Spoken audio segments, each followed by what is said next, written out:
ఈ రోజు నుంచి తెలంగాణ రైతాంగానికి ఒక విజ్ఞప్తి చేస్తా ఉన్నాం.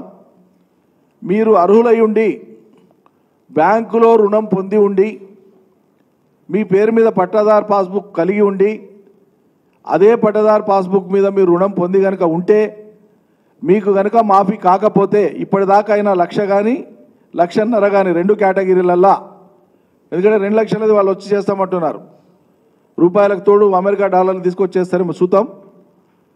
1,00,000-1,50,000 లోపు ఉండేటువంటి అప్పులకు సంబంధించినటువంటి రైతులు మీవి గనక మాఫీ కాకపోతే, మాఫీ లిస్టులో మీది రాకపోతే మేము ఒక నంబర్ ఇస్తున్నాం మీకు, వాట్సాప్ నంబర్ ఇది.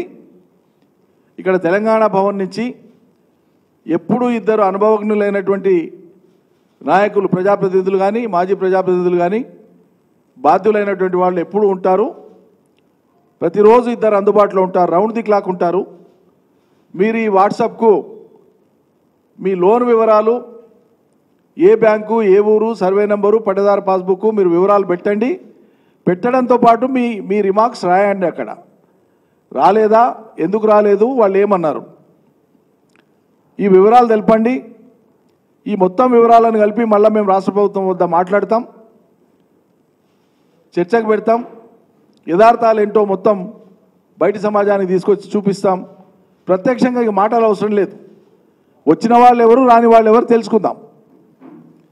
రాని వాళ్ళకు కూడా వచ్చినట్లు ఈ ప్రభుత్వం మోసం చేసి అందరినీ నమ్మబలికిచ్చే ప్రయత్నం అయితే చేస్తుందో ఆ దుర్మార్గాన్ని మనం ఎండగడదాం.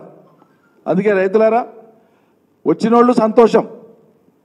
అది ప్రభుత్వం మాట ఇచ్చిన ప్రకారంగా 8 నెలలు ఆలస్యంగా ఇచ్చింది. అది కూడా వాళ్ళే రుణపడి ఉన్నారు. రుణమాఫీ చేయడం కాదు, ఈ కాంగ్రెస్ సర్కార్ రుణపడి ఉంది. ఈ రాష్ట్రానికి, తెలంగాణ రాష్ట్రానికి రుణపడి ఉంది.